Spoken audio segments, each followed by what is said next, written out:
आजूबाजूचा अन्याय अत्याचार पाहिना, लेकी बाईची अब्रू सुरक्षित राहीना, रयतेच्या हाल सोसविनात ज्यांनी हे रोखायचं ते आपल्या तलवारीचा पराक्रम अन्याय करण्याची तक्त मजबूत करतायत, हे करणे लावण्यासाठी ताकद लावतायत. आणि हे पाहून एक सौदामिनी लखलखली आणि रयतेच्या डोईवर सुखाचं छत्र उभं राहिलं पाहिजे या प्रेरणेने तेजाळली. आपल्या पुत्राला विलक्षण तेजाने घडवू लागली. त्याच्या उरामध्ये मातीसाठी जगणं आणि अन्याय विरुद्ध धगधगणं ही रुजवू लागली. आणि ही आई जिजाऊ शिवरायांची जिवंत प्रेरणा झाली आणि या प्रेरणेतून संपूर्ण महाराष्ट्र घडला.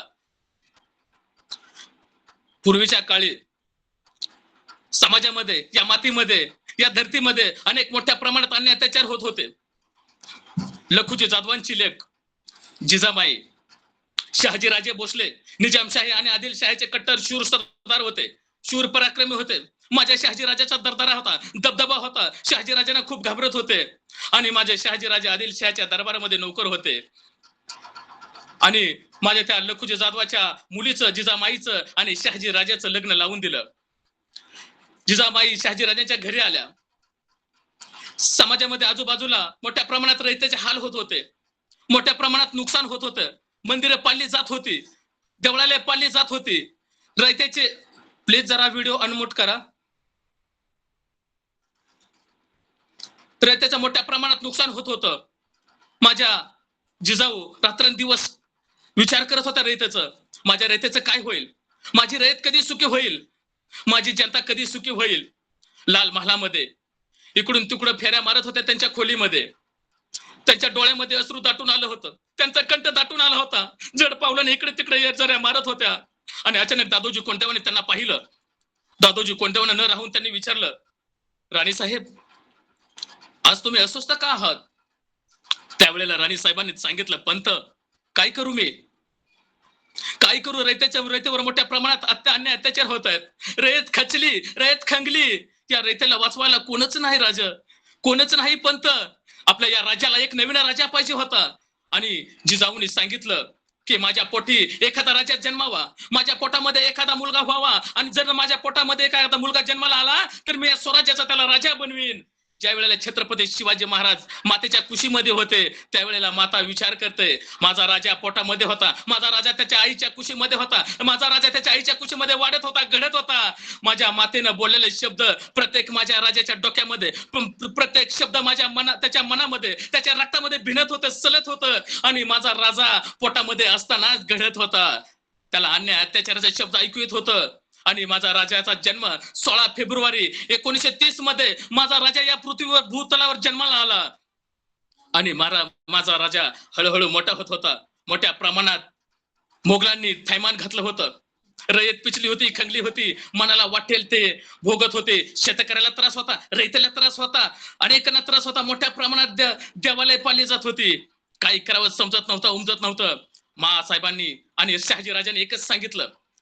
शहाजीराजांनी मासाहेबांना सांगितलं, मासाहेब, तुम्हाला हा या शुभाला घडवायचंय, वाढवायचंय, आपल्याला स्वराज्य निर्माण करायचंय, तर सगळी जबाबदारी तुमची आहे.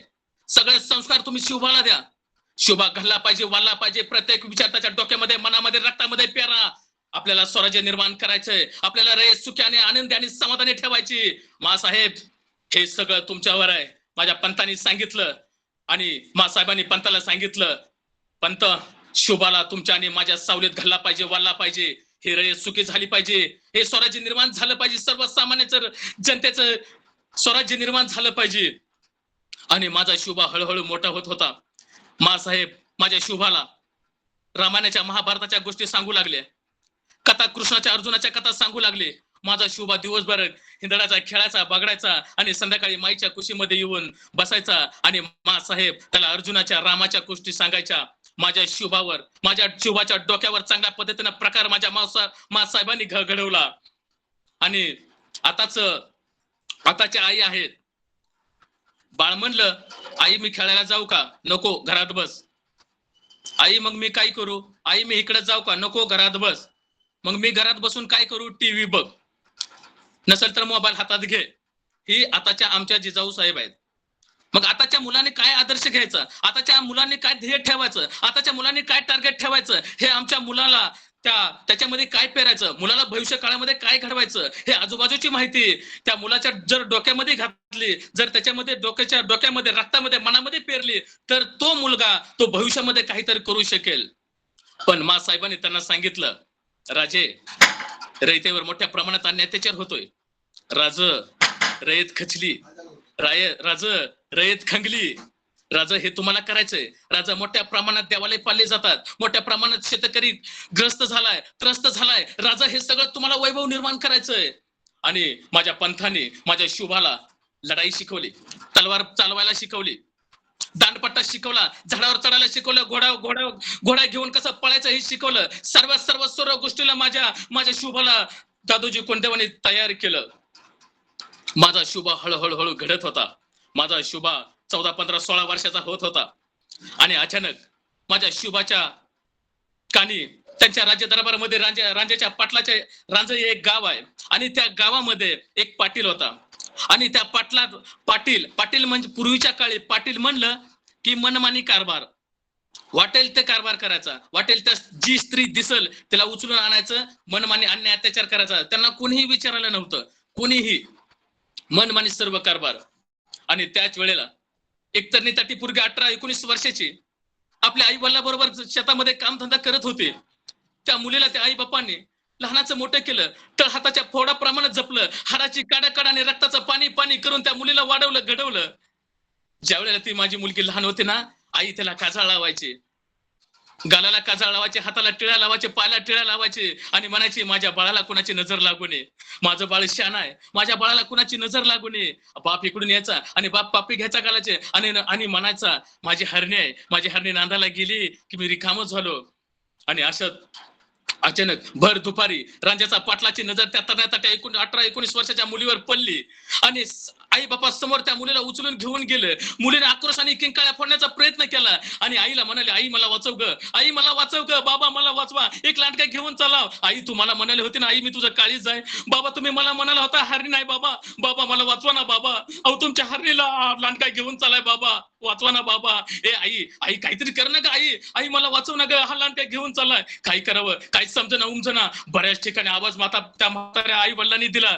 लहान लेकरासारखा रडल्याशिवाय पर्याय नव्हता. लहान लेकर जसे पद्धतीनं ते हातपाय खोडून रडतात, त्याच पद्धतीने ते म्हातारे हातपाय खोडून रडत होते, आतून आपटून घेत होते. कुणीतरी या, माझ्या लेकीला वाचवा, कुणीतरी या, माझ्या लेकीचे अब्रू वाचवा, कुणीतरी या, माझ्या लेकीला त्या लांडक्याच्या तावडीतून वाचवा. आणि तीच मुलगी म्हणाली, बाबा हा लांडका माझ्या घेऊन चालला, बाबा तुम्ही म्हणाला होता ना माझी हरणी आहे, बाबा तुम्ही मला म्हणाला होता ना तुझ्यासाठी जीव देईन. ए आई तुम्हाला तळहाताच्या फोडाप्रमाणे जपलं का आई, तुम्हाला तळहाताच्या फोडाप्रमाणे जपलं, तू म्हणाली होती ना बाळा तुझ्यासाठी जीव देईन, आई वाचव ना ग मला. आणि आई, बाबा तुमच्या हरणीला हा लांडका उचलून घेऊन चाललाय, बाबा वाचवा ना बाबा. आणि एवढं भलं मोठं तोंड असून, हातपाय असून, मुख राहण्याशिवाय पर्याय नव्हता, कारण मनमानी कारभार होता. वाटेल त्या स्त्रीला उपभोगण्याचा त्यांचा मानसच होता. त्यांना कोणीही अडवत नव्हतं. सर्व रयत खचली होती, खंगली होती, वैतागून गेली होती. कोणी अडवावं तर त्यांना हाणमार केली जात होती मोठ्या प्रमाणात. या रयतेला राजा नव्हता, काही करावं समजत नव्हतं, उमजत नव्हतं. आणि ती आई वडील डसा गुडघ्यामध्ये माना घालून रडू लागले. आणि कोणीतरी आलं आणि त्यांनी सांगितलं, जा त्या मासाहेबाच्या दरबारात, मासाहेब ते न्याय करतील. जा, तो 16 वर्षाचा शुभा आहे, शुभा सांगाल, जा शुभाला सांग, आणि मासाहेबाला पण सांग, मासाहेब ते न्याय करतील. आणि ती थरथर हाताने म्हातारी आली तर राज दरबारात, आणि मासाहेबाला सांगितलं, मासाहेब आज विपरीत घडलं. आणि त्याच वेळेला मासाहेबांना काय करावं समजेना. मासाहेब शहरल्या, बावरल्या, घाबरल्या, काय झालं असेल. आणि त्यांनी त्या म्हातारीला जवळ घेतलं, त्यांना प्यायला पाणी दिलं, आणि त्यांना विचारलं, काय झालं, एवढं का घाबरला आहात, काय झालं रडायला तुम्हाला, आम्हाला जरा सांगचाल का. शुभा गादीवर बसला होता, शांतपणे, वरून संयमी आणि शांत. मासाहेबांनी परत त्यांना धीर दिला. ते त्या मुलीचा बाप बेशुद्ध पडला, त्यांना पाणी पाजलं आणि शुद्धीवर आणलं. आणि त्यांनी विचारलं, शांत व्हा, काय झालं, कोणत्या पद्धतीचं तुमच्यावर संकट आलंय. आणि त्याच वेळेला ती माता माऊली म्हणाली, माझ्या तरण्यात त्या पोरीला त्या रांजाच्या पाटलानं उचलून घेऊन गेले, त्या माझ्या पोरीवर अन्याय अत्याचार करायला लागलाय, मासाहेब मला वाचवा मासाहेब. आणि त्याच वेळेला मासाहेबांच्या डोळ्यामध्ये अंगार फुटला, रक्त सळसळ झालं, काही करावं समजत नव्हतं, उमजत नव्हतं. आणि त्यांनी त्वशाने त्याच माझ्या शुभाकडे बघितलं, शुभाच्या नजरेत नजर घातली. शुभाचं लालबुंद डोळं झालं, रागानं तो लालबुंद झाला. ज्या पद्धतीने समुद्राच्या लाटा एखाद्या खडकाला जाऊन धडकाव्या, खडक मोठ्या प्रमाणात तुटावा, त्याच पद्धतीनं माझा शुभा लालबुंद रागानं झाला होता. त्या राजाच्या पाटाला आडवा कापावा का तिडवा कापावा, उभा चिरावा का कसा चिरावा हे माझ्या शुभाला समजत नव्हतं. शुभा तोशाने उठला आणि त्यांनी सांगितलं, त्या मावळ्यानं सांगितलं, जा आताच्या आता जा आणि त्या राजाच्या पाटलाला घेऊन या. मावळं गेलं. परत त्या मावळं त्या राजाच्या पाटलाजवळ गेलं आणि त्यांनी सांगितलं, तुम्हाला राजांनी बोलवलंय. तो राजाचा पाटील मनाला गुरमीत बोलला, उद्धटपणे बोलला, कोण राजे, मी त्यांना नाही ओळखत. अहो तुम्हाला शिवानी बोलवलंय. कोण शुभा, मी नाही त्यांना ओळखत. राजाचा पाटील गुरमीत आणि उद्धटपणे बोलू लागला. आतापर्यंत त्यांना कुणाचा हक्क, त्यांना आतापर्यंत कुणी त्यांना दडपलं नव्हतं, कुणी त्यांना सांगितलं नव्हतं. आणि त्यात परत ते मावळे परत आले आणि राजानं सांगितलं, राजाचा पाटील येत नाहीत, ते आम्हाला म्हणतात ते कोण राज, आम्हाला म्हणतात ते कोण शुभा. आणि त्याच वेळेला मासाहेब शुभाकडे रागाने तोशाने बघितलं. प्लीज तो व्हिडिओ अनम्यूट करा. सोमनाथ सर आपला व्हिडिओ बंद करा. सोमनाथ सर आपला व्हिडिओ बंद करा आणि माईक पण म्यूट करा. सोमनाथ सर माईक पण म्यूट करा. सोमनाथ सर आपला माईक म्यूट करा, व्हिडिओ बंद करा. माईक चालू आहे आपला. सोमनाथ सर, प्रत्येकाने आपला व्हिडिओ बंद ठेवा आणि माईक म्यूट करा. विकास सर आपला व्हिडिओ बंद करा. विकास सर आपला व्हिडिओ बंद करा.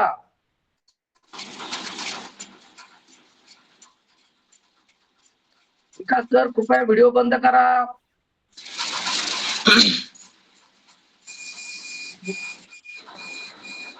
ऐकायला जात नाही वाटतं सर, तुम्ही सुरू करा. मासाहेबांनी राजांना सांगितलं, राज हा न्याय तुम्हाला द्यायचा आहे. राजा या प्रकरणाचा न्याय निवाडा तुम्हाला करायचा आहे. आणि भरत राजांनी सेनापतींना सांगितलं, जा असा तसा नाही आला तर त्याचा हातपाय बांधून आणा. आताच्या आता जा तुम्ही. राजे लालबुंद झाले होते, त्याचा हातपाय थरथर कापत होते. राजाच्या पाटाला कधी बघेन आणि कधी मारेन, त्याला कधी आडवा तिडवा कापीन. माझ्या शुभाच्या डोक्यामध्ये विचार घोळत होते. काय करावं समजत नव्हतं, उमजत नव्हतं. मावळे गेले आणि त्यांना परत सांगितलं, चल तुला राजांनी बोलवलंय. त्याच पद्धतीनं तो राजाच्या पाटलाने उत्तर दिलं. आणि त्या मावळ्याने परत त्याचा हातपाय बांधला, मुसका आवळून त्याला राजदरबारात हजर करण्यात आलं. आणि राजाने परत त्याला विचारलं, पाटील तुम्ही गावचं पाटील आहात, याचा आम्हाला अभिमान आहे. तुम्ही गावचं कारभार बघता आहात, हेही आम्हाला अभिमान आहे. तुम्ही रयतेला लक्ष देता, हेही आम्हाला मान्य आहे. पण आज तुम्ही एखाद्या तऱ्हेचा त्या मुलीवर अन्याय केला, हे तुम्हाला मान्य आहे का? तुम्ही त्या म्हाताऱ्या आई बापाच्या डोळ्यातून असरून निघालेले आहेत. तुम्ही त्यांच्या काळजाचा तुकडा उचलून नेलाय. तुम्ही त्या काळजाच्या तुकड्याला कुस्करून टाकलंय, हे मान्य आहे का तुम्हाला? आणि त्याच वेळेला राजाचा पाटील उद्धटपणे बोलला, तू कोण आम्हाला विचारणारा, आणखी तुला मिसरूट फुटलं नाही. परत माझ्या शुभानं डोक्यावर बर्फ ठेवला आणि तोंडामध्ये साखर ठेवली. माझा शुभा परत त्याला प्रेमाने बोलला. माझा शुभा आतून लालबुंद झाला होता, त्वशाने पेटला होता. पण ह्याला तर डायरेक्ट मारामारी चालू केली तर हा खरं खोटं काय सांगणार नाही. माझ्या राजाने परत त्याला चौकशी केली. पाटील तुम्ही जो अन्याय अत्याचार केलाय तो खरा आहे का? तो तुम्हाला मान्य आहे का? आणि त्याच वेळेला पाटील म्हणा, होय मी अन्याय केलाय, मी अत्याचार केलाय. तू मला कोण विचारणारा? जसा मी पाटील झालो तसा आतापर्यंत मला कोणी विचारलं नाही. इथून पुढे मी महिलावर अन्याय अत्याचार करणार. तू मला अडवायचं नाही आणि तू मला विचारणारा कोण? आणि त्याच वेळेला तोशाने पेटलेला शुभा माझा. शुभाने सांगितलं, धरा त्याचा हातपाय, बांधा आणि तोडा त्याचा हातपाय. मावळ्यांना त्यांनी अंमलबजावणी दिली आणि अंमलबजावणी दिली नाही तर डायरेक्ट सक्त त्यांना लगेच जागच्या जागी त्यांचा हातपाय तोडायला लावलं. अंमलात आणली ती दिलेली शिक्षा. आणि राजाने सांगितलं, हातपाय तोडून बसू नका, काढा त्याचं डोळं. त्या राजाच्या पटलाचं त्या म्हातारी समोर डोळं काढण्यात आलं आणि सांगितलं, टाका त्याला अंधार कोठडीमध्ये, आयुष्यभर सडत राहू द्या. एखाद्या स्त्रीवर अन्याय अत्याचार केल्यावर काय होतं, एखाद्या बहिणीची आबरू लुटल्यावर काय होतं, या म्हातारीच्या लेकीवर आबरू लुटल्यावर काय होतं, ते कळू द्या साऱ्या जगाला, कळू द्या विश्वाला, कळू द्या या सृष्टीला, कळू द्या या आजूबाजूच्या पंचक्रोशीतील लोकांना की राजाच्या पाटलानं एखाद्या गरीब मुलीवर अन्याय अत्याचार केला, तिच्यावर जबरदस्ती केली तर या शिवबानं काय शिक्षा दिली. कळू द्या, जा टाका त्याला अंधार कोठडीमध्ये. आणि मावळ्याने उचललं आणि त्याला आयुष्यभर अंधार कोठडीमध्ये टाकून दिलं. आणि ते म्हातारे त्या मुलीचे आई वडील माझ्या शुभाच्या आणि मासाहेबाच्या पाया पडायला लागले. आणि त्याच वेळेला मासाहेबांनी सांगितलं, तुम्ही घाबरू नका, आम्ही आहे तुमच्या बरोबर, आम्ही आहे तुमच्या सोबत, तुम्ही अजिबात घाबरू नका. आणि ते म्हातारे निघून गेले. आणि त्याच वेळेला शांत झालेल्या मासाहेब माझ्या राजांना म्हणाल्या, राज, तुम्ही त्यांना जिवंत का मारलं नाही? राज, तुम्ही हातपाय तोडण्याऐवजी, त्यांचं डोळं काढण्याऐवजी तुम्ही त्यांना जिवंत का मारलं नाही? आणि त्याच वेळेला माझा शुभा म्हणाला, 16 वर्षाचा शुभा म्हणाला, मा साहेब, मी जर त्याला जिवंत मारलं असतं तर हा विषय इथंच संपला असता. असा होता माझा शुभा. आणि शुभाने सांगितलं, मा साहेब, आजूबाजूच्या लोकांना कळू द्या, आजूबाजूच्या पंचक्रोशीतील प्रत्येक पाटलाला, प्रत्येक वतनदाराला, प्रत्येक कुलकर्ण्यांना, प्रत्येक माणसाला, प्रत्येक जो अन्याय अत्याचार करतो, जो स्त्रीवर वाईट नजर ठेवून राहतो, त्या लोकांना कळू द्या की या ह्याच्यामध्ये स्त्रीवर अन्याय अत्याचार केल्यावर या शुभानं कोणती शिक्षा दिली रांजेच्या पाटलाला, म्हणून आम्ही त्याला सगळं ठेवलंय. असा हा मासाहेब होता. अशा या मासाहेब होत्या. कंटाळा आलाय बघ. व्हिडिओ अशा मासाहेबांनी माझ्या अशा शुभाला घडवलं. शुभा वाढत होता, घडत होता, आणि अचानक, प्लीज जरा ते व्हिडिओ अनम्यूट करा, मला डिस्टर्ब होतोय.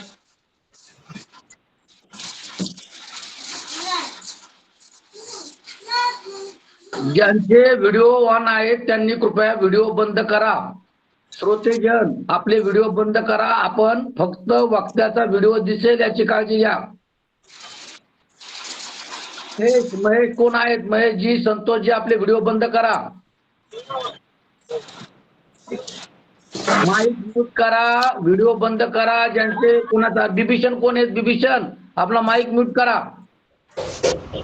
हे व्हिडिओ बंद करा. हा, संतोषजी, व्हिडिओ बंद करा, माईक म्यूट करा. संतोषजी, पडत होता. आणि त्याच वेळेला माझा शुभा तलवारबाजीची तयारी करत होता. माझ्या रस्त्याला सुखी ठेवायचंय, समाधानी ठेवायचंय. एक लक्षात ठेवा, एक मुलगा आणि आई खेडे गावामध्ये राहत होते. त्या मुलाला लहानाचं मोठं केलं. तो मुलगा लहान असताना त्या माता माऊलीचा नवरा निधन पावला, आणि सर्व जबाबदारी, त्या मुलाची जबाबदारी त्याच्या आईवर आली. आईने त्या मुलाला लहानाचा मोठा केलं, हाडाची काढा आणि रक्ताचं पाणी करून त्या मुलाला घडवलं, वाढवलं, आणि चांगल्या पद्धतीने त्याला शिक्षण दिलं. आणि चांगल्या पद्धतीने शिक्षण दिल्यामुळं त्या मुलाला नोकरी लागली, आणि नोकरी लागल्यामुळं आईच्या डोक्यामध्ये विचार आला, माझा मुलगा चांगला झालाय, बांधलाय, आता ह्याला नोकरी पण लागली, आता या मुलाचं लग्न करून टाकूया. त्या माता माऊलीने त्या मुलाचं लग्न केलं. त्या माता माऊलीने त्या मुलाचं लग्न केलं. महिना झालं, 2 महिने झालं, 4 महिने झालं, 5 महिने झालं, 6 महिने झालं, 7, 8, 9, 10 वर्ष झालं. घरामध्ये सगळं सुखात, समाधानाचं आणि आनंदाचं होतं. आणि अचानक त्या मुलाला घाई गडबडीत कामाला जाण्यासाठी घाई गडबड झाली होती. त्यानं बोटाची अंगठी काढली आणि टेबलवर ठेवली, आणि तो कपडा पटापटा घालत होता. आणि अचानक गडबडीत बायकोला त्यानं विचारलं, अगं, माझी या टेबलवरची अंगठी ठेवलेली कुठे गेली? आणि त्याच वेळेला त्या बायकोने सांगितलं, अहो, मी ह्या टेबलवरच अंगठी ठेवली होती, मला माहिती नाही. आणि परत त्यानं न राहून विचारलं, अगं, इथंच अंगठी ठेवली होती, आई तर तिकडच्या खोलीमध्ये आहे, मग अंगठी झाली काय? आणि त्याच वेळेला ती बायको म्हणाली, तुमच्याच आईने घेतली असेल, विचारा ना तुमच्या आईला. आणि आईचं नाव घेता त्याने तर सान दिसणं बायकोच्या कानाखाली लगावली. बायकोच्या डोळ्यातून अश्रू यायला लागलं. बायको म्हणाली, माझ्यापेक्षा तुम्हाला एवढी तुमची आई प्रिय आहे? आणि त्याच वेळेला त्यानं सांगितलं, माझी आई अशी कधी करणार नाही. त्यानं आईला समोर विचारलं आणि आईला विचारलं, आई, तू माझ्या सोन्याची अंगठी घेतली का? आणि त्याच वेळेला त्या माता माऊलीच्या डोळ्यातून गळागळा अश्रू यायला लागलं. आणि ते माता माऊली म्हणाली, बाळा, मला तुझ्यापेक्षा सोनं प्रिय नाही बाळा. बाळा, तुला मी हाताची काढ काढून रक्ताचं पाणी करून तुला बाळा वाढवलंय, हाताच्या फोडासारखं तुला जपलंय, हाताच्या फोडासारखं तुला वाढवलंय, घडवलंय. बाळा, मी तुझी कशासाठी अंगठी घेईन? आणि तो मुलगा लालबुंद झाला होता. त्याला कामाला जायला उशीर होता, काही करावं समजत नव्हतं, उमजत नव्हतं. आणि त्याच वेळेला त्यानं पत्नीला परत विचारलं, अगं, मग माझी अंगठी काय झाली? आणि ती माता माऊली निघून गेली, दाराच्या आडोशाला उभी जाऊन राहिली. त्या माता माऊलीच्या डोळ्यामध्ये अश्रू येत होतं. आणि त्यावेळेला ती बायको म्हणाली, माझ्यापेक्षा तुम्हाला एवढी तुमची आई प्रिय आहे? आणि त्याच वेळेला त्याने सांगितलं, अगं, तू तर आता वर्ष झालं माझ्या आयुष्यात आली, गेली 25 वर्ष मी माझ्या आईचं ऋण फेडतोय, गेली 25 वर्ष माझ्या आईला मी जपतोय, माझ्याशिवाय आणि आईशिवाय मला कोणच नाही या दुनियामध्ये. तू आता आली, वर्ष झालं तू येऊन. आणि त्याच वेळेला ती पत्नी म्हणाली, माझ्यापेक्षा तुमच्या आईवर एवढा जीव का? आणि त्याच वेळेला त्यानं सांगायला चालू केलं, ज्या वेळेला मी लहान होतो ना, ज्या वेळेला मला ताप आला होता ना, माझी आई रात्रभर झोपली नाही, माझी आई रात्रभर माझा पाय चेपत होते, माझी आई डोक्यावर हात फिरवायचे, माझी आई गालावरनं पापी घ्यायची, आणि माझी आई मला म्हणायची, बाळा, बरं वाटतंय का रे बाळा तुला? एखादा रुमाल घ्यायचे, एखादा मळकं सळकं फडकं घ्यायचे आणि डोक्यावर टाकायचे आणि म्हणायचे माझ्या बाळाला ताप आलाय, माझ्या बाळाला हातपाय दुखतात, उद्या जाते कामाला, उद्या कामाला जाते, पैसे घेते आणि माझ्या बाळाला दवाखान्यामध्ये नेते. रात्रभर माझ्या आईनं रात्रभर जागून खाल्ले, पण आईनं मी आजारी असल्यामुळं अन्नाचा कणही खाल्ला नाही. रात्रभर माझ्या उशाला बसून होते, डसा रडत होती माझी आई. आईनं माझ्यासाठी खूप सोसलंय. आईचा माझ्यावर विश्वास आहे आणि माझा आईवर विश्वास आहे. माझी आई अंगठीसाठी अशी करूच शकणार नाही. माझा जीव घ्याला तर बेहतर, पण माझ्या आईला मी कधी दुखू शकत नाही. आईने जे संस्कार केलेत, आईने जे वाढवलं घडवलं, ते आज मी यामुळे आहे. मला चांगल्या पगाराची नोकरी लागली. आज मोठ्या हुद्द्यावर आहे, ती फक्त माझ्या आईमुळं. आणि त्या स्त्रीला आश्चर्य वाटलं आणि ती माता माऊली ही ज्या वेळेला सांगत होती ना, ती माता माऊली दरवाजाच्या आडून टसा रडत होती. आणि हे 25 वर्ष झालं मी आईचं ऋण फेडतोय. आणि त्याच पद्धतीनं माझ्या शुभाला जिजाऊन घडवलं वाढवलं. आणि शुभा एक किल्ला घ्यायच्या विचारात होता. शुभा दादोजी कोंडावच्या सहकार्यानं तो लढायची तयारी करत होता. शुभा प्रत्येकाच्या घराघरात जात होता, प्रत्येकाच्या दारादारात जात होता, प्रत्येक रयतेच्या दारादारात जात होता, त्यांच्याबरोबर चटणी भाकर खात होता, त्यांच्यामध्ये मिसळत होता, त्यांच्याबरोबर गप्पा गोष्टी मारत होता. आणि मासाहेबाला सांगून यायचा, मासाहेब आज मी ह्यांच्या घरी गेलो, मासाहेब आज त्यांची विचारपूस केली, मासाहेब रयतेला मी धीर देतोय बरं का, मासाहेब मी रयतेला आधार देतोय बरं का. आणि त्याच वेळेला मासाहेबाला जरा बरं वाटायचं. आणि अचानक मासाहेबांनी शुभांना घेऊन सर्व राज्यातली, सर्व मुलखातली, सर्व किल्ल्यांची त्यांना माहिती सांगितली. आणि त्याच वेळेला शुभाला सांगितलं. आणि शुभाने काय केलं, कोंढाणा किल्ला त्यांचा विश्वास सहकारी मुदगलाना यांच्या सहकार्यानं त्यांना सांगितलं आपल्याला कोंढाणा किल्ला घ्यायचा आहे. मुदगलाना हा सहकारी, तो मिया रिया, तो शत्रूचा सैनिक, हा ठाण मांडून होता त्या किल्ल्यावर, कोंढाणा किल्ल्यावर. तो गेला, त्याला गोड बोललं आणि लढताच तो शिवाजी महाराजांनी किल्ला घेतला. लगेच शिरवळचा शुभमंगलम हा किल्ला लगेच ताब्यात घेतला. आणि त्याला काय कळावं समजेना. आणि ही बातमी आदिलशहा पर्यंत पोहोचली. आणि आदिलशहाला वाटलं हा शुभा काहीतरी वेगळा माणूस आहे. आणि त्यांना सांगितलं आदिलशहाला, तर प्लीज जरा व्हिडिओ अनम्यूट करा, मला डिस्टर्ब होतोय. आदिलशहाने शहाजी राजांना कैद केलं. आणि राजगडावर मासाहेब, राजा आणि दादोजी पंत ह्या सर्वांचं नियोजन चालू होतं की कोणता किल्ला घ्यायचा, कोणता गड जिंकायचा, हे सगळं नियोजन चालू होतं, नियोजन आखत होतं. आणि अचानक त्यांना एक बातमी समजली की आपल्या शहाजी राजांना कैद केले आदिलशहानं. आणि त्याच वेळेला मासाहेबांना काही कळेना, समजेना उमजेना, शोककळा पसरली. आणि दुसरी एक बातमी येऊन थडकली की फत्तेखान आपल्यावर चालून येतोय आपल्यावर. आणि त्याच वेळेला फत्तेखान तो पुरंदर किल्ल्याच्या आजूबाजूला आला. आणि महाराजांनी ठरवलं, फत्तेखान प्रचंड फौज पाठ्यासह आलाय, प्रचंड घोडदळ घेऊन आलाय, प्रचंड सैनिक घेऊन आलाय, प्रचंड शस्त्रसाठा घेऊन आलाय. आपल्याकडे तर 100-500 मावळे आहेत. लढायचं कसं, झगडायचं कसं जिंकायचं आपण, कसं त्यांना परतावायचं. आदिलशहानं फत्तेखानाला सांगितलं, जा त्या स्वराज्याची सगळी चौकशी करून या, सगळी माहिती घेऊन या. आणि फत्तेखानाला प्रचंड फौज पाठ्यासह माझ्या स्वराज्यावर पाठवलं. आणि मासाहेबांनी स्वराज्याला सगळी हकीकत सांगितली, सगळे समजून सांगितलं, कसं लढायचं, कसं झगडायचं, कसं वाढवायचं हे सापडलं. आणि त्याच वेळेला माझा शुभा 100-500 मावळ्यासह पुरंदर किल्ल्यावर गेला. खान येत आहेत, त्या फत्तेखानाला गड कधी चढायचा अनुभव नव्हता. त्या खानाच्या सैन्याला एवढा मोठा प्रचंड गड कसा चढायचा, कसा सर करायचा हे अजिबात माहिती नव्हतं. आणि त्यावेळेला दमत भागत कसे तर ते गडापर्यंत मध्यापर्यंत गेले. आणि त्याच वेळेला माझ्या मावळ्याने मोठमोठ्या दगडा, मोठमोठ्या शिळा मोठ्या प्रमाणात गोळा करून वर ठेवल्या. खान आला की हाय असं ढकलून द्यायचं, चंदामांद्या होऊ द्या त्या खानांचा. आणि अशा पद्धतीने माझ्या शुभाच्या मावळ्यांनी, माझ्या शुभानं सगळं तयार केलं. खान हळूहळू चढत होता वर, तलवारी, धनुष्यबाण सर्व त्यांच्या बरोबर होतं. आणि त्याच वेळेला माझा शुभा सावध होता. आणि खान बरोबर आटोक्यात आला, लढाईच्या टप्प्यामध्ये आला. आणि शुभाने सांगितलं द्या ढकलून. आणि सर्व मावळ्यांनी ते दगड घोंडे ढकलून दिले. आणि सर्व ते चंदामेंदा झाले. काही मावळ्यांनी धनुष्य बाण फेकून मारला, काही जणांनी तलवारी मारला, कापाकापी वार आणि एकच सुरुवात झाली. रक्ताचा सडा पडला, मावळे उधारा तर ते पडू लागले. आणि कसा बसा तो फत्तेखान, तो आपल्या धुळीने मळकटलेला चेहरा घेऊन आदिलशाही दरबारात तो गुपचूपपणे परतला. काही सैन्य आपल्या जीव वाचवण्याच्या बेतात ते आदिलशहाच्या दरबारात आले. आणि आदिलशहाला सांगितलं खान साहब ये तो शिवाजी बहुत बड़ा आदमी है. आणि त्याच वेळेला आदिलशहाला काय करावं समजेना. हे शिवाजी कौन है, शिवाजी कैसा है, हे शिवाजी को रोकना पडेगा. आणि त्याच वेळेला त्या आदिलशहानं नियोजन केलं, या आज शिवाजी महाराजाला रोखलं पाहिजे. माझ्या शहाजी राजांना कैद केलं होतं आणि मग हे 2 किल्ले जिंकलेले होते. साहेबांनी सांगितलं, माझ्या राजांनी सांगितलं, या किल्ल्यापेक्षा मला बाप महत्वाचा आहे. अरे ज्या बापानं वडवलं, घडवलं, वाढवलं, घडवलं, ज्या बापानं मला हे सगळं निर्माण करायची शक्ती दिली, ज्या बापानं माझ्या आईला सांगितलं की शुभाला घडवा, शुभाला वाढवा, हे स्वराज्य निर्माण करण्याची ताकद त्याच्या रक्तामध्ये भरा, हे माझ्या बापानं माझ्या आईला सांगितलं. अरे चल, किल्ले गेले तर चालेल, मी परत मिळवेन, पण माझा बाप मला प्रिय आहे. माझ्या शुभानं सांगितलं आणि साहेबांनी सांगितलं, माझ्या शुभाने साहेबाला सांगितलं, साहेब ही 2 कोंढाणा किल्ला आणि तो शिरवळचा किल्ला आम्ही परत देऊ त्यांना, माझा फक्त बाप सोडा म्हणावं. आणि आदिलशहानं हे 2 किल्ल्याचं मंजूर करून माझ्या त्या शहाजी राजांना सोडलं. आणि परत आदिलशहानं माझ्या शिवाजीचा काटा काढण्यासाठी अफजल खानाला पाठवलं. आणि आदिलशहाच्या दरबारात अफजल खानानं विडा उचलला की मी मारेन शिवाजी महाराजाला, मी तुमच्यापर्यंत त्याचा मुंडका आणून दाखवीन, मी मारेन शिवाजीला. आणि अफजल खानानं विडा उचलला आणि अफजल खान 10,000 सैनिक घेऊन माझ्या स्वराज्यावर चालून आला.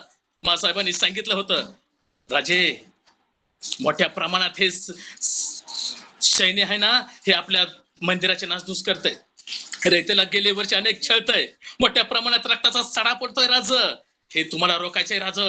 आणि त्याच वेळेला अफजल खानाला विश्वास होता, तो मोठ्या देहदिपाड होता, मनाने मजबूत होता आणि त्याला सहज वाटत होतं की मी शिवबा म्हणजे काय, सहज चुरगळ मारून टाकीन, बोलायची गोष्ट नाही. आणि त्याच वेळेला त्या अफजल खानानं मोठ्या प्रमाणात सैनिक घेऊन आलं, 10,000 सैनिक घेऊन आलं, मोठ्या प्रमाणात घोडं, शस्त्र साठा, हत्ती, घोडे भरपूर मोठ्या प्रमाणात घेऊन आला. आणि येताना त्याच्या 6च्या 6 बायकोचे मुंडके उडवत आला, येता रयत लुटत आला, मोठ्या प्रमाणात त्यानं मंदिरं पाडत आला, साऱ्या जनतेला तो लुटत आला, मोठ्या प्रमाणात घातपात करत आला. आणि आला तो प्रतापगडाच्या पायथ्याशी. महाराजांनी त्यांना सांगितलं, यायचं असं भेटायला प्रतापगडाच्या पायथ्याशी या. अफजल खानाला प्रतापगडाच्या पायथ्याशी पाहुणा आला. आता पाहुणा आपल्या दारात आला म्हणल्यावर मग आपण घर मालक दारात पाहिजे, घरी पाहिजे का पाहुणा घरी पाहिजे? घर मालक पाहिजे. मग शिवाजी महाराजांनी एक युक्ती केली. आता हा एवढा मोठा देहदिपाड आहे, अफजल खान म्हणजे मृत्यूच्या दाढेत उडी मारल्यासारखा आहे, मग काहीतरी शक्तीपेक्षा युक्तीचा वापर केला पाहिजे. अफजल खानाशी तोंड देणं म्हणजे मोठ्या डोंगराशी तोंड दिल्यासारखं आहे. आणि मग त्यांनी साहेबांना सांगितलं, साहेब एवढा मोठा हा अफजल खान, आम्ही ह्याला कसं लढायचं, कसं भिडायचं, कसं तोंड द्यायचं, कसं ह्याला नमवायचं, तुम्हीच सांगा साहेब. आणि साहेबांनी त्यांना सांगितलं, राज डोक्याने लढा, शक्तीपेक्षा युक्तीचा वापर करा राज. आपल्याकडे सैन्य कमी आहे, त्याच्याकडे 10,000 सैन्य आहे, आपण काहीतरी नियोजन केलंच पाहिजे. आणि मग माझ्या महाराजांनी सशाची शिकारीला जाताना वाघाची तयारी करावी लागते, अशा माझ्या या शुभानं तयारी केली. आणि अफजल खान विडा उचलून आला होता की शिवाजी महाराजाला मी मारेन, मी त्यांना ठार करेन, मी त्यांचं मुंडकं छाटून द्या राजदरबारामध्ये हजर करीन. आणि आदिलशाह खुश झाला होता. आणि महाराजांनी आदिलशहाच्या स्वागतासाठी भव्य मोठ्या प्रमाणात शामियाना उभारला होता. एखाद्या व्यक्तीला, कोणताही व्यक्ती कितीही रागाने आला तर त्याच्याजवळ, त्याच्या समोर एखादी प्रिय व्यक्ती जर समोर नेऊन सोडली तर त्याचा ऑटोमॅटिक राग सगळं नष्ट होतो. आणि त्याच पद्धतीनं छत्रपती शिवाजी महाराजांनी काय केलं की भव्य शामियाना त्या अफजल खानासमोर उभा केला, कारण अफजल खानाला शामियाना खूप आवडत होता. आणि त्याच वेळेला छत्रपती शिवाजी महाराजांनी युक्ती केली, आता ह्या खानाला भिडायचं, लढायचंय, ह्याला मारायचंय, आपलं स्वराज्य निर्माण करायचंय, ह्या स्वराज्यावर संकट आले, काहीतरी युक्ती काढली पाहिजे. महाराजांनी चिलकत अंगामध्ये घातली, खानाचा डाव ओळखता येत नाहीत, महाराजांनी अंगामध्ये चिलकत घातली, वाघनाक्याचा वापर केला आणि त्यांनी खानाला बातमी सांगितली की शिवाजी महाराज तुम्हाला घाबरतायत. आणि जसं खानाला बातमी समजल तसा तो खान अति हुशार व्हायचा.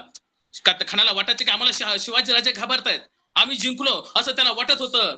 पण खान हा मनातून पराभूत झाला होता आणि शिवाजी महाराज हे मनातून विजय झाले होतं, कारण मला या खानाला मारायचंय. शिवाजी महाराज हे युक्ती आणि शक्ती लढवत होते आणि गनिमी कावा लढवत होते. आणि शिवाजी महाराजांना ठराविक मावळे घेतले. शिवाजी महाराजाबरोबर त्यांचा सय्यद बंडा हा अफजल खानाचा मोठा सरदार होता. त्या सय्यद बंडाला लढण्यासाठी आपला जीव आम्हाला घेतला. काही ठराविक तरबेज मावळे घेतले आणि त्या प्रतापगडाच्या पायथ्याशी गेले. दुपारचे 2 वाजले होते. त्या खानानं वर बघितलं की सूर्याकडे बघावं आणि त्या सूर्याकडे बघितलं त्या खानाला असं दुःख वाटावं, त्याला दिसून ये अशा हिशोबात छत्रपती शिवरायांनी ती वेळ निवडली होती. आणि खानाला ते भेटायला शिवाजी महाराज आले आणि महाराज येतात सगळे नियोजन तयारी करून आले होते. त्यांनी मावळ्याला सांगितलं होतं, जागच्या जागची नियोजन करत होते. खानाला मारण्यासाठी महाराजांनी तब्बल 1 वर्षाचं नियोजन केलं होतं. 2 मिनिटाच्या मारण्यासाठी महाराजांनी 1 वर्षाचं नियोजन केलं होतं. ठरल्या पद्धतीने नियोजन केलं. मासा येताना शिवाजी महाराजांनी मासाहेबाच्या डोळ्यामध्ये बघितलं. मासाहेबाच्या डोळ्यातून अश्रू पडत होतं आणि त्यांनी मासाहेबाला सांगितलं, मासाहेब तुम्ही घाबरू नका, हा राजा परत तुमच्याकडे येणार आहे. आणि मासाहेबांचं त्यांनी आशीर्वाद घेतलं. मासाहेबांनी त्यांना कुशीत घेतलं आणि माझा राजा प्रतापगडाच्या पायथ्याशी अफजल खानाला भेटायला आला. आणि खान तो उभा होता.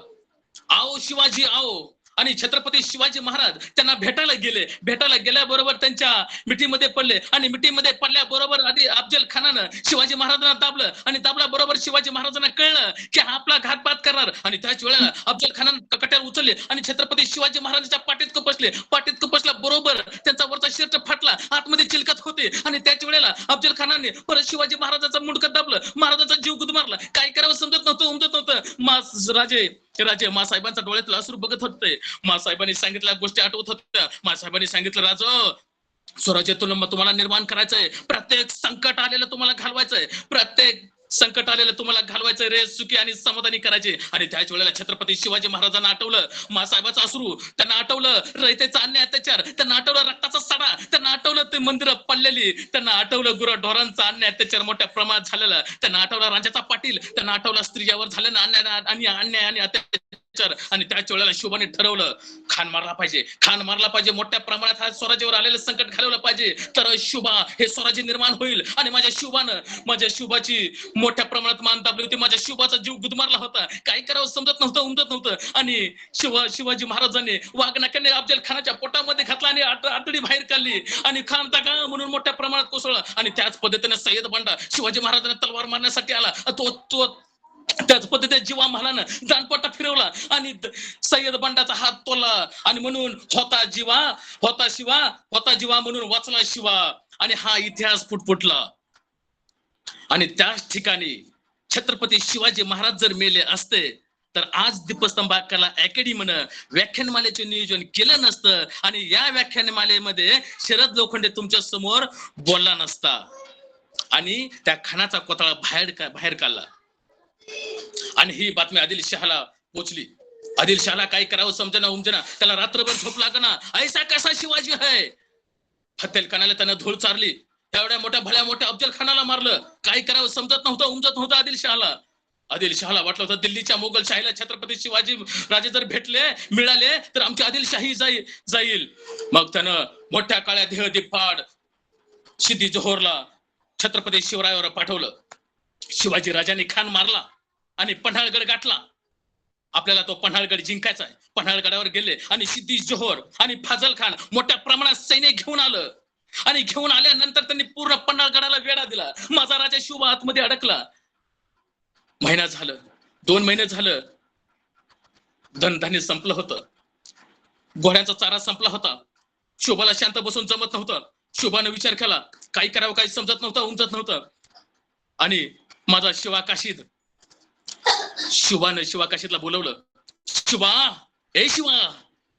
शिवा काशीद आला आणि राजाने म्हणाला, राज बोला की राज. तेव्हा राजाने सांगितलं, शिवा आपला धनधान्य संपलंय, घोड्याची वैरण पण संपली, आता शांत बसून कुठवर जमणार. हा काय मोगलांचा वेळा सुटना, हा सिद्धी जोहर काय पाठीमागे हटना, आपल्याला काहीतरी करावं लागल. आणि त्याच वेळेला शिवा काशीद म्हणाला, बोला की राज काय करू, मी तुमच्यासाठी तयार आहे राज, बोला की. आणि त्याच वेळेला राज म्हणाल, शिवा तू जातो का आमचा अवतार घेऊन खानाला भेटायला, तू होचेल का शिवाजी. आणि त्याच वेळेला ताडकन उठून उभा राहिला शिवा काशीद आणि तो म्हणाला, राज मी जातो, मी भेटतो त्या खानाला, मी त्यांना सांगतो मी शिवाजी महाराज आहे, सांगतो त्यांना. आणि माझा शिवा काशीद राजाचा अवतार घेऊन त्या पालखीमध्ये निघाला. पालखीमध्ये निघाला आणि महाराजांनी नियोजन केलं, खोटा शिवाजी बनवायचा आणि त्या खानाला चकवा द्यायचा आणि आपण विशाळगड गाठायचा. शिवाजी महाराजांनी नियोजन केलं आणि शिवाजी महाराजांनी त्या शिवाकाशीतला मिठी मारली. त्याला माहिती होतं खानाला भेटायचं म्हणलं की मृत्यूच्या दाढेत उडी मारल्यासारखं आहे. खानाला भेटायचं म्हणलं की आपण मेलं म्हणून समजायचं. माझ्या शिवाजी राजाच्या डोळ्यातून टचकन पाणी पडलं शिवाकाशीच्या चेहऱ्या गालावर आणि त्याच वेळेला माझा शिवाकाशीत म्हणाला, राजा मी जातो, मी भेटतो खानाला, तुम्ही बिकर काळजी करू नका, तुम्ही दाज बिनधास्तपणे पुढं. आणि माझा शिवाकाशीत माझ्या राजाचा अवतार घेऊन पालखीमध्ये बसला. पालखी निघाली आणि त्याच वेळेला शिदी जोहर म्हणाला, ये है शिवाजी. आणि त्याच वेळेला शिवाजी आप तो है. आणि त्याच वेळेला शिवाकाशीत म्हणाला, हा मैं हूँ शिवाजी. आणि त्याच वेळेला शिदी जोहर तलवार काढून पुढे उभा राहिला, बोल ये तो होय शिवाजी. त्यावेळेला शिवाकाशीत म्हणाला, हा मैं हूँ शिवाजी. आणि त्याच वेळेला त्या खानाचा गुप्तहेर म्हणाला, खान साहब ये तो शिवाजी नहीं है, ये शिवाकाशीत है, कैसे कैसे तुम पहनता है. आणि त्याच वेळेला त्या गुप्तहेराने सांगितलं खानाला, खान साहेब ज्या वेळेला शिवाजी महाराज त्या अफजल खानाला भेटायला गेले होते ना प्रतापगडाच्या पायथ्याशी, त्या वेळेला शिवाजी महाराजाच्या डोक्यावर तलवारीचा वार होता, त्या कट्याराचा वार होता. आणि हे मी ते त्यावेळेला तिथं होतं शिवाजी महाराजांच्या डोक्याला लागलेलं. आणि त्याच वेळेला माझ्या शिवाकाशीचा जरीचा टोप काढण्यात आला, जरीचा टोप काढण्यात आला. आणि त्याच वेळेला त्या शिवाकाशीच्या डोक्यावर कुठल्याही पद्धतीचे खून नव्हते, कुठल्याही पद्धतीचं ही नव्हतं. आणि त्याच वेळेला माझा शिवाकाशीचा मुंडकं उडवण्यात आलं आणि शिवाकाशीच मोठ्या प्रमाणात त्याला मारण्यात आलं. जीव गेला माझ्या शिवाकाशीचा. आणि तो शिवाकाशीत म्हणाला, अरे शिवाजी महाराज नसलो म्हणून काय झालं, मरताना शिवाजी महाराज म्हणून जगतोय आणि जन्मलो शिवाकाशीत म्हणून जन्मलोय. असे जीवाला जीव देणारे मावळे होते, जीवाला जीव देणारे मावळे होते. माझ्या राजाने प्रत्येक मावळा तयार केला होता, माझ्या राजाने प्रत्येक मावळा घडवला होता, वाढवला होता स्वराज्य निर्माण करण्यासाठी. माझा राजा प्रत्येक मावळ्याला तयारी करत होता. आणि त्याच वेळेला शिदी जोहरला कळून चुकलं की हे शिवाजी खोटा आहे आणि खरा शिवाजी पळाला आणि विशाळ गडाकडे धावत ते सैन्य शिवाजीच्या मागे धावत होतं. आणि त्याच वेळेला छत्रपती शिवरायांना काही कळत नव्हतं. आणि राजाने विचारलं, बाजी प्रभू देशपांडे माझ्या राजा बरोबर होतं. आणि राजाने सांगितलं, बाजी लढलं तर मिळून लढायचं, एकटं लढायचं नाही. आणि त्याच वेळेला बाजी म्हणाला, नाही राजा तुम्ही जा पुढे विशाळ गडावर, आम्ही या सैन्याला थपवतो. नाही राजा तुम्ही जा पुढं, आम्ही या सगळ्या सैन्याला थपवतो. आणि त्याच वेळेला माझ्या राजाने सांगितलं, बाजी आपण लढून मिळू. नाही, बाजी प्रभू देशपांडेने ऐकलं नाही. बाजी प्रभू देशपांडेने सांगितलं, ही घोडखिंडी आहे ना राजा, मी एकटा थोपवतो, तुम्ही जा विशाळगडावर. आणि निम सैन्य घेऊन माझा राजा विशाळगडाकडे कूच करू लागला, वेगानं वाऱ्यासारखं धावू लागला. आणि माझा राजा विशाळगडाकडे धावत होता. आणि इकडे प्रचंड सैन्य शिदी जोहरचं आणि फाजल खानाचे येत होतं. आणि त्या पावनी खिंडीमध्ये माझा बाजी प्रभू देशपांडे एखाद्या वाघासारखा वाऱ्यासारखा लढत होता. सपासप ते खान कापत होता, धारा तर ते पडत होते, रक्ताचा शितोडा पडत होता, मृत्यूचं तिथं थोतान लागलं होतं, रास लागत होते. पण माझा बाजी प्रभू देशपांडे हरत नव्हता, स्वराज्यासाठी लढत होता, या रयतेसाठी लढत होता. माझ्या या रयतेमधली, माझ्या या स्वराज्यामधली प्रत्येक रयत सुखी समाधानी आणि आनंदित झाली पाहिजे. माझा बाजी प्रभू देशपांडे त्वशाने लढत होता. आणि माझ्या राजाने सांगितलं होतं, जेव्हा मी पोचला विशाळगडावर त्यावेळेला तो पुढवीन. आणि तो पुढल्याचा आवाज आला की समजा आपला राजा सुखानं पोचला.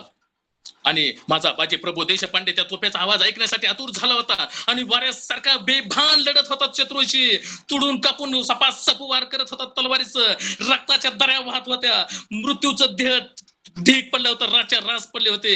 ज्या पद्धतीनं एखाद्या झाडाला पालं लोंबकळतात त्या पद्धतीनं माझ्या मावळ्याचं कातडं लोंबत होतं खाली. माझा बाजी प्रभू देशपांडे त्वशाने लढत होता. आणि अखेर त्या विशाळ गडावर तुफ्याचा आवाज आला आणि माझ्या बाजी प्रभू देशपांडेनं लढत सगळ्यांना हरवत तिथं जीव सोडला.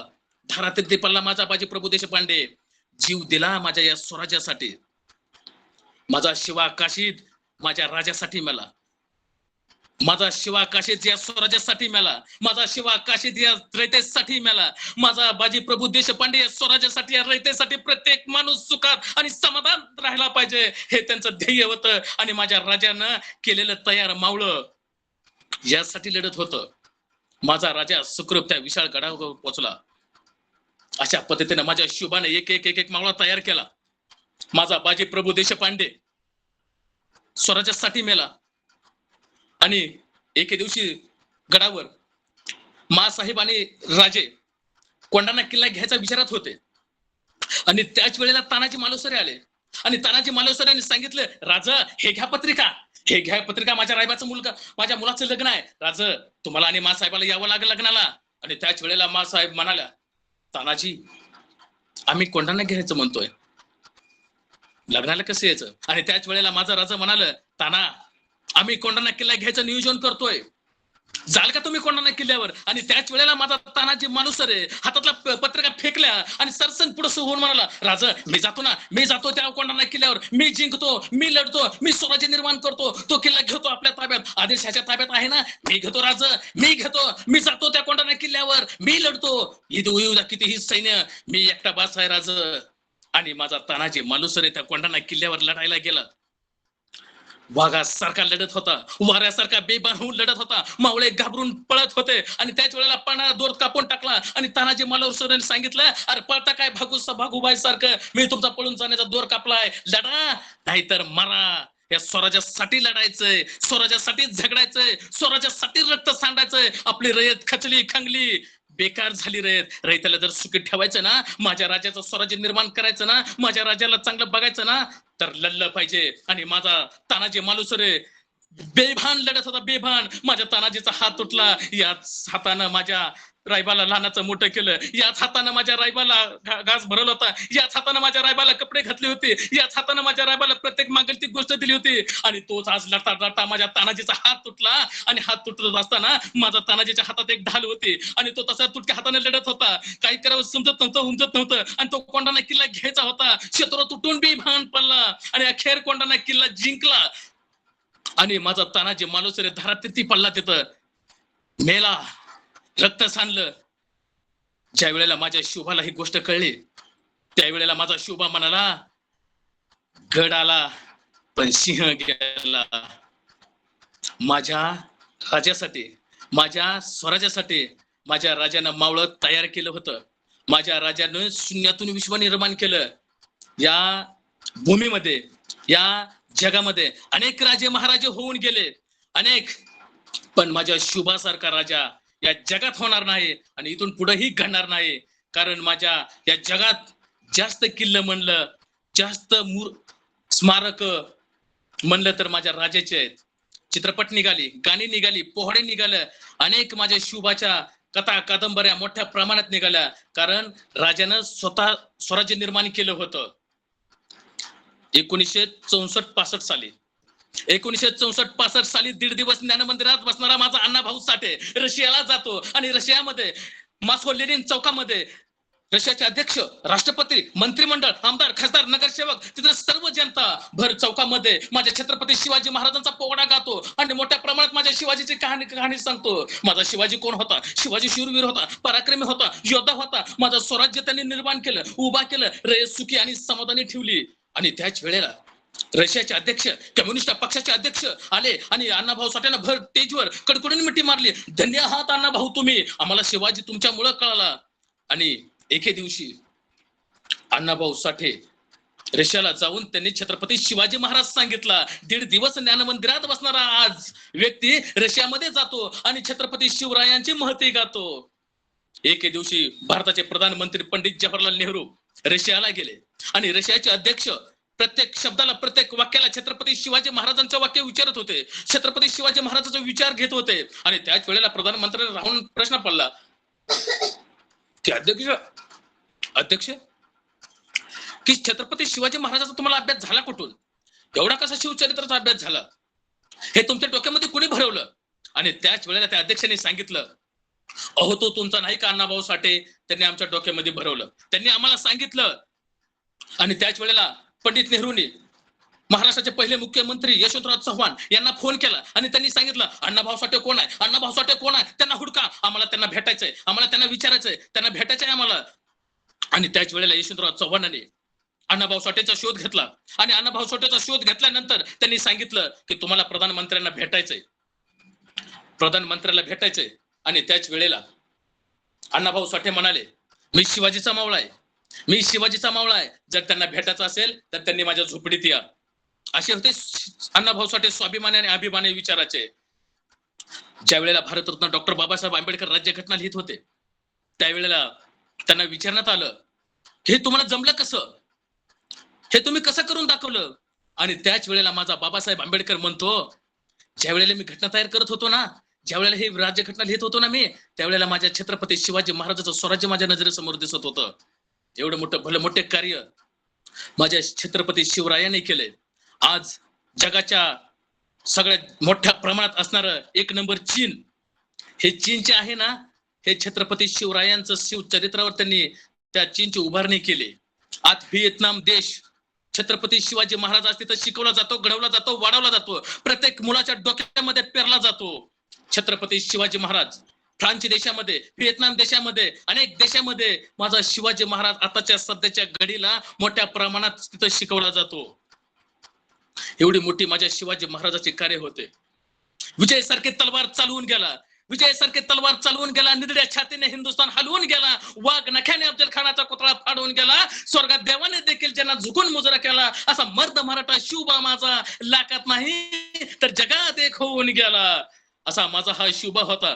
शिवबानं प्रत्येक रयत सुखी ठेवली, माझ्या शिवबानं शेतकऱ्यांना सुखात ठेवलं, शिवबानं माझ्या प्रत्येक सैन्याला सांगून ठेवलं शेतकऱ्याच्या देठालाही हात लावता कामा नये. शत्रूचा जरी शेतकरी असेल ना, त्यांच्याही शेतकऱ्याच्या देठाला हात लावता कामा नये. ज्या ज्या ठिकाणी तुम्ही युद्धाला जाईल, ज्या ज्या ठिकाणी तुम्ही लढायला जाईल, त्या वेळेला घोड्याचा चारा संपला, तुमचं अन्नधान्य संपलं, शेतकऱ्याला पैसे रोख द्यायचं आणि त्यांच्याकडून चारा आणि ते धान्य रोख घ्यायचं. उदारपादार घ्यायचं नाही. कुठल्या शेतकऱ्याला, कुठल्या कष्टकऱ्याला, कुठल्या काम करायला त्रास द्यायचा नाही. आणि आपल्या राज्यातलीच नव्हे, परराज्यातली सुद्धा मंदिरं, परराज्यातली सुद्धा देवालय सुरक्षित ठेवायची, त्यांच्या मालमत्तेला हात लावायचा नाही. अशा या माझ्या शिवबानं प्रत्येक सैनिकाला ताकद दिली होती, प्रत्येक सैनिकाला सक्त सांगून ठेवलं होतं.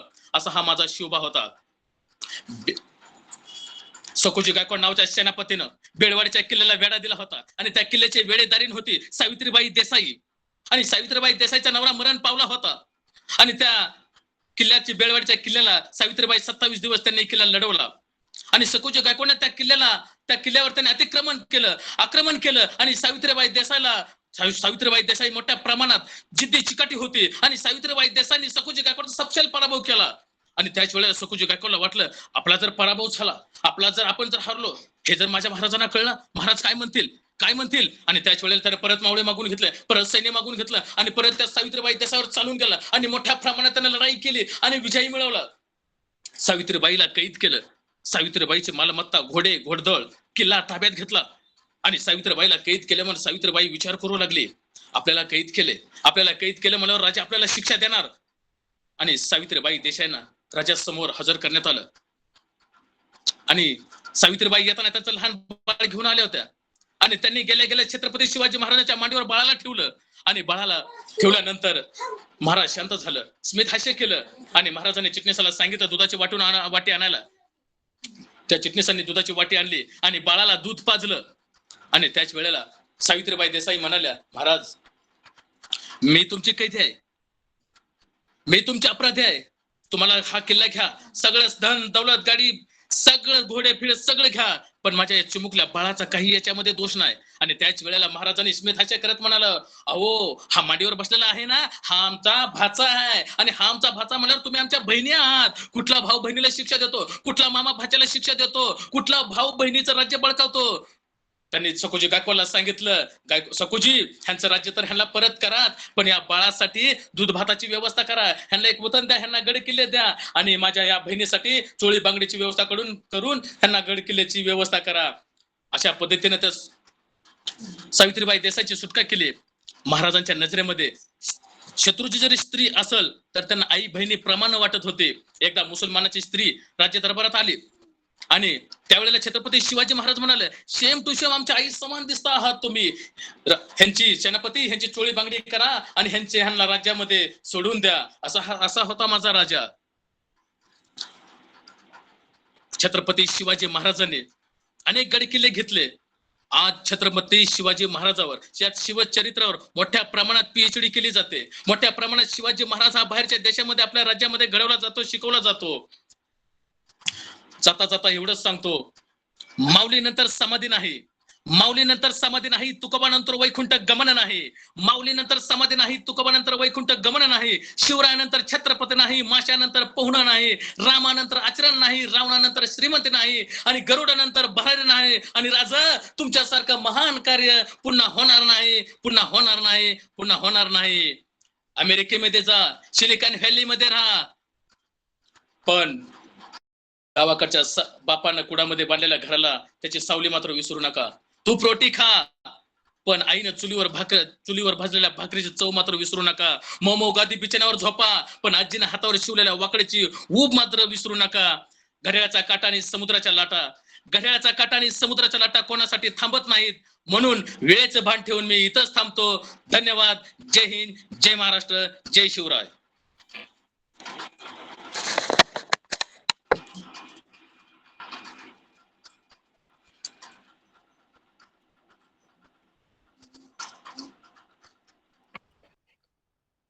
सन्माननीय शरदराव लोखंडे, दीपस्तंभ परिवाराचे नितीन बानगुडे पाटील आहेत, असं आज ठामठोकपणे जाहीर करण्यामध्ये मला कुठलाही संकोच वाटत नाही. त्यांच्या या जबरदस्त आणि ओघवत्या वाणीने छत्रपती शिवरायांचा विचार आमच्या सर्वांच्या मनामध्ये एक तृप्तीचा आनंद देऊन गेलेला आहे.